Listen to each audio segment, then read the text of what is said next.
Let's talk about motherhood, a journey of love, tenderness, connection, and fulfillment. I wish I could say that was my experience, but my story is different. For many years, I was convinced I was a failed mother. I kept telling myself, maybe I should not have had children. Instead of fulfillment, I lived in despair, anger, and guilt. But confronting these painful emotions set me on a path of healing and growth. And today I want to share with you that story and the lessons I've learned along the way. And I hope you'll remember this. Even when the pain is unbearable, even when we are lost in despair, there is always a way to heal and to transform.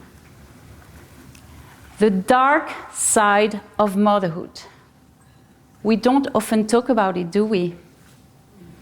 Society tells us that to be a good mother, we must always be loving, nurturing, sacrificing. But what happens when we are not?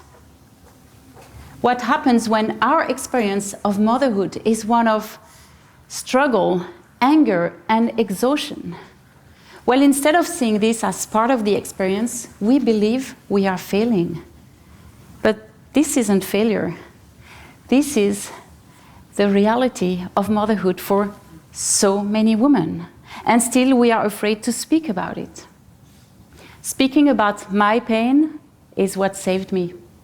Never hiding, daring to share my struggles, and having the courage to ask for help. So let me take you back to the day when my life was completely turned upside down. Friday the 13th, March 2020. It is 7:20 in the morning. My 15-year-old son, my oldest son, calls me from his bedroom from upstairs. He often does that. He pretends to be sick to avoid school, but this time I can hear that something in his voice is different. I go upstairs, open the door. I find him in bed, staring at his phone. Without a word, he hands the phone to me. On the screen, a TV program run by the police starts to play. I stare at it. My heart begins to pound. And then I hear that a violent crime has been committed 3 weeks earlier. CCTV footage shows 4 boys, faces blurred, leaving the scene. I recognize my son. At that very moment, I freeze. I stop breathing. I start shivering. I can't remember what I say after seeing these images. But I remember one thing: anger. I feel anger. Anger at my son, anger at myself, and anger at this dysfunctional family. Can you imagine? He's only 15, and for nearly 3 years, he has been on a path of destruction, being arrested by the police over and over, every incident being more serious than the last. 2 days later, he turns himself into the police. I sit through each interrogation. I listen to his confessions. There isn't just one crime, there are more. I am in a state of shock, wondering, how can this boy be my son? You see, ever since I can remember, since I was a little girl, I dreamed of becoming a mother. I imagined a busy, messy family with 3 or 4 kids, full of love and laughter. I loved taking care of children when I was younger, and I really thought I would be a good mom and that I would enjoy motherhood. But things went differently. From a very early age, our oldest son struggled with overwhelming emotional meltdowns and aggressive outbursts. My husband and I were helpless. We had no clue how to help and how to handle the situation. For years, we tried to get help. We got help from therapists, from the social services, even the police got involved, but nothing seemed to help.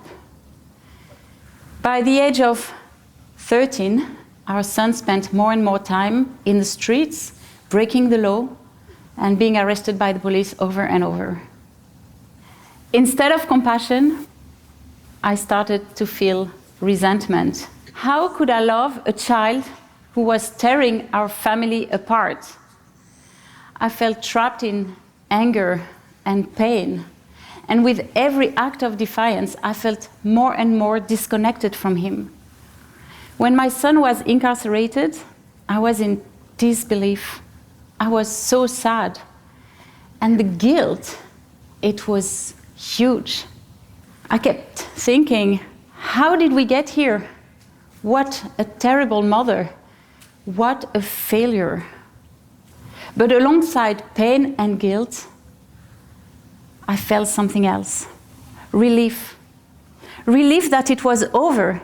Finally, he was in a place where he was no longer a danger to others, a place with boundaries he could not escape.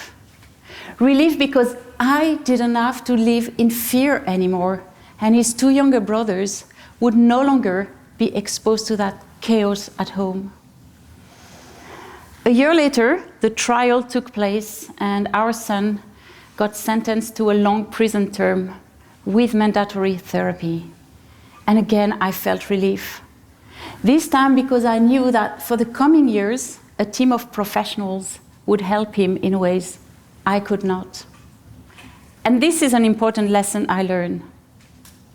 As parents, we often believe that we should be able to handle everything, every problem, every challenge, every crisis. But the truth is, we can't, and that's okay. It's okay to admit when things get too difficult, when we just can't take it anymore. This isn't failure, it's honesty. Sometimes stepping back and allowing others to take over, whether that's family, professionals, or even the justice system, isn't giving up. It's necessary. It's an act of love. And when other children are involved, it's an act of protection. And finally, it is also an act of self-preservation. Seeking help is an act of self-care, but to seek help, we first need to share our pain and struggles, and then we need to dare to ask for support. And that's difficult, that takes courage. Shame and guilt silence us. But no one should carry such burdens alone. And even when help doesn't change the situation itself, knowing that you're not alone makes such a big difference. Another thing that helped me survive, work. I never stopped working, even during the hardest times. I was successful as a professional, but I was failing as a mother. I was thriving in my career, but at home, I was drowning in despair. But work was that one thing that helped me not collapse. With work, I felt competent. I felt valued, recognized. I knew I had a positive impact on people. Work was not just about survival. It was about reclaiming my identity. It reminded me that I was more than my pain, more than my struggles as a mother. So when life shakes you to your core, find that one thing that keeps you standing and that reminds you of who you are, whether that's work or creativity or anything else. Hold on to it, because when everything else falls apart, that one thing can keep you standing. 2 years into my son's incarceration, I was still struggling. I was less sad and less angry, but anxiety took over. I hoped it would pass, but it didn't. My therapist suggested I try something different from talk therapy, something to help me deal with my anxiety. she suggested I try transformational breath work. It's a breathing technique that helps release deeply buried emotions. In the summer of 2022, I went on a retreat, a trauma healing retreat. That week changed my life. Using breathwork, deep meditation, and other therapeutic modalities, I released emotions I had carried for so long. Despair, fear, and grief. I cried and I cried and I purged years of pain. It was really intense, but I felt so much lighter, like something had finally shifted. And then I felt something I hadn't for a long time. Love. Love for myself, love for my family, and love for my son. Today, my son is free. He is 20 now. He's actually turning 21 in 3 weeks. He finally lives the normal life of a young adult. He's studying to become a social worker. He wants to help young people, those in prison, those on the streets, the ones who, like him, needed a second chance. But the most powerful, the most beautiful change, we have found our way back to each other. And for the first time in many years, I now feel real hope for what's ahead. So to close, I'd like to share 3 important lessons I've learned on this journey. Lessons which I hope will inspire you, will help you, especially in times of pain and despair. First, I carried immense guilt as a mother, but I never let it turn into shame. And because I wasn't ashamed to share my struggles, I found extraordinary support. I experienced firsthand the truth of the saying, it takes a village to raise a child. So please remember this. Whenever you are facing an unbearable challenge, do not hide. And never be ashamed to share your struggles.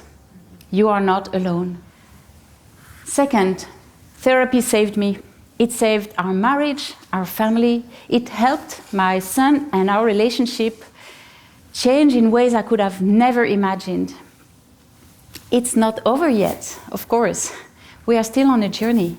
But through this, I learned that transformation is possible when we have the courage to face our pain and when we get the right support. And finally, I learned that pain doesn't always come to destroy us. It can transform us. It pushes us to grow beyond what we thought was possible. So remember, whatever you are facing, your story is not over. Even in the darkest moment, there is still space for healing, for hope, and for love. Because we are not meant to break, we are meant to transform. Thank you.